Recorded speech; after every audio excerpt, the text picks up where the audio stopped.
For the Love of Short Stories, The Telltale Heart by Edgar Allan Poe. The Telltale Heart by Edgar Allan Poe. True, nervous, very, very dreadfully nervous I had been and am. But why, will you say, that I am mad? The disease has sharpened my senses, not destroyed, not dulled them. Above all was the acute sense of hearing. I heard all things in heaven and on earth. I heard many things in hell. How then am I mad? Hearken and observe how healthily, how calmly I can tell you the whole story. It is impossible to say how first the idea entered my brain, but once conceived, it haunted me day and night. There was none. Passion, there was none. I loved the old man. He had never wronged me. He had never given me an insult. For his gold I had no desire. I think it was his eye. Yes, it was this.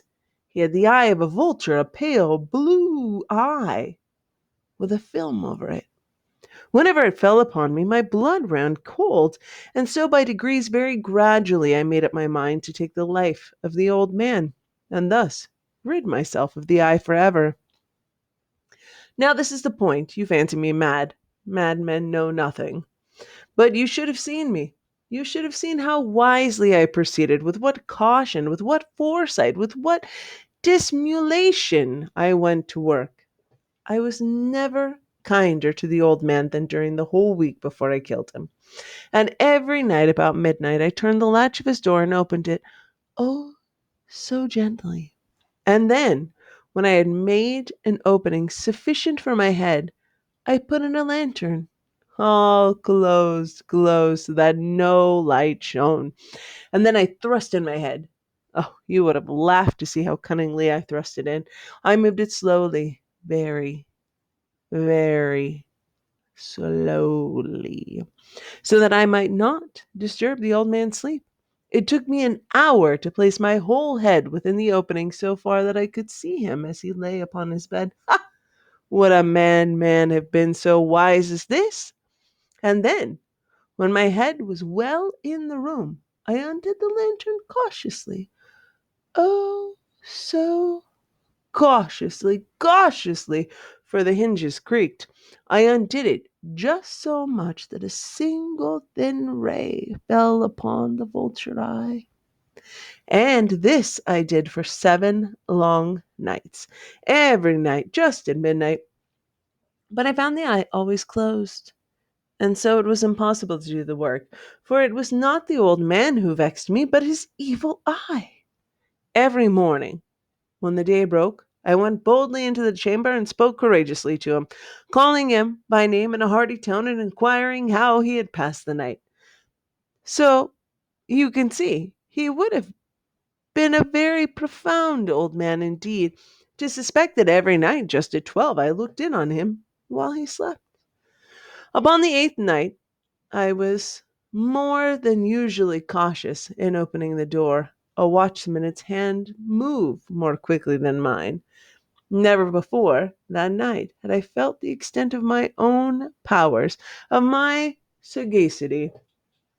I could scarcely contain my feeling of triumph. To think that there I was, opening the door little by little, and he did not even dream of my secret deeds or thoughts.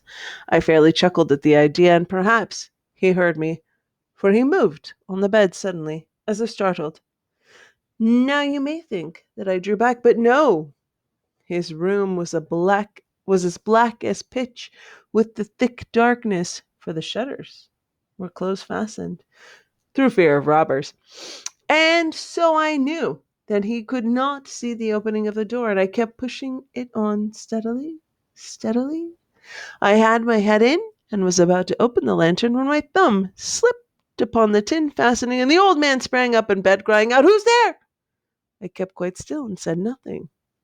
For a whole hour I did not move a muscle, and in the meantime I did not hear him lie down.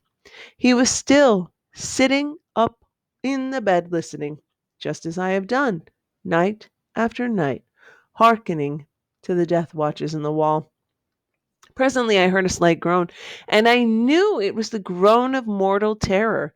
It was not a groan of pain or of grief. Oh, no.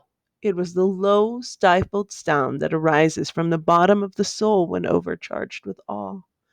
I knew the sound well. Many a night, just at midnight, when all the world slept, it had welled up from my own bosom, deepening with its dreadful echo the terrors that distracted me. I say I knew it well. I knew what the old man felt and pitied him, although I chuckled at heart. I knew that he had been lying awake ever since the first slight noise, when he had turned in his bed. His fears had been ever since growing upon him. He had been trying to fancy them causeless, but could not. He had been saying to himself, "It's nothing but the wind in the chimney. It's only a mouse crossing the floor, or it's merely a cricket which has made a single chirp."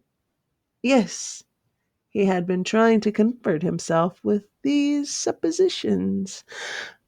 But he had found them all in vain, because death in approaching him had stalked with his black shadow before him and enveloped the victim, and it was the mournful influence of the unperceived shadow that caused him to feel, although he neither saw nor heard, to feel the presence of my head within the room.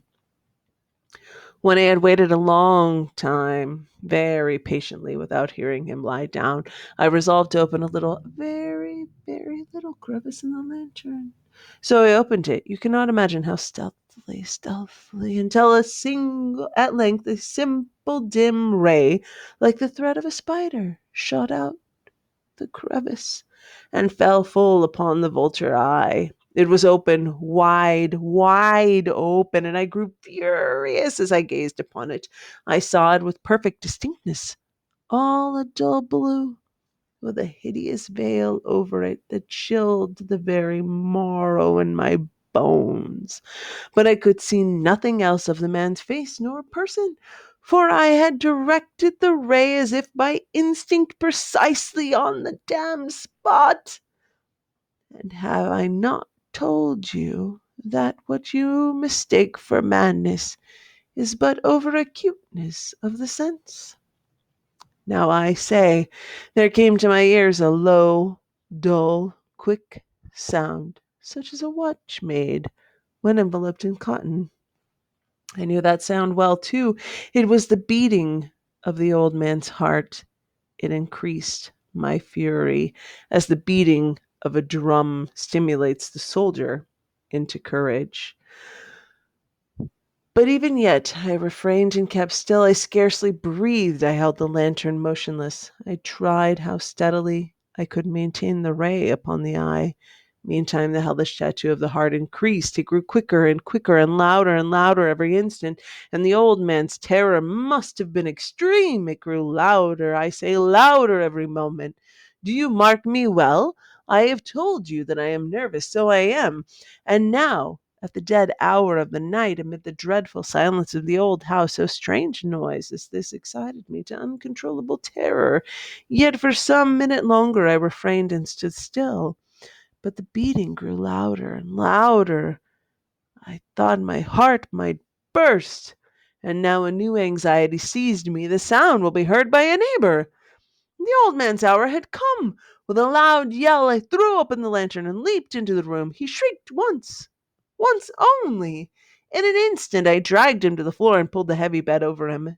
And then smiled gaily to find the deed so far done.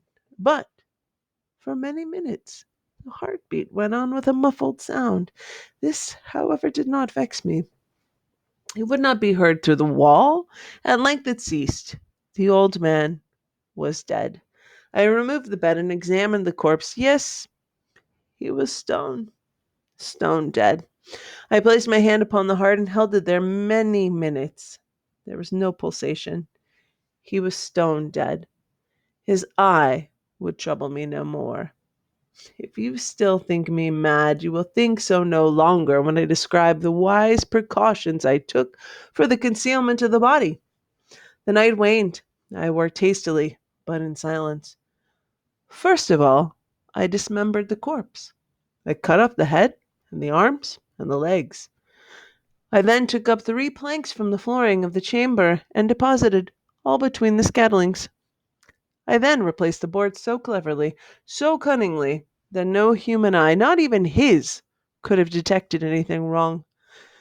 There was nothing to wash out, no stain of any kind, no blood spot whatever.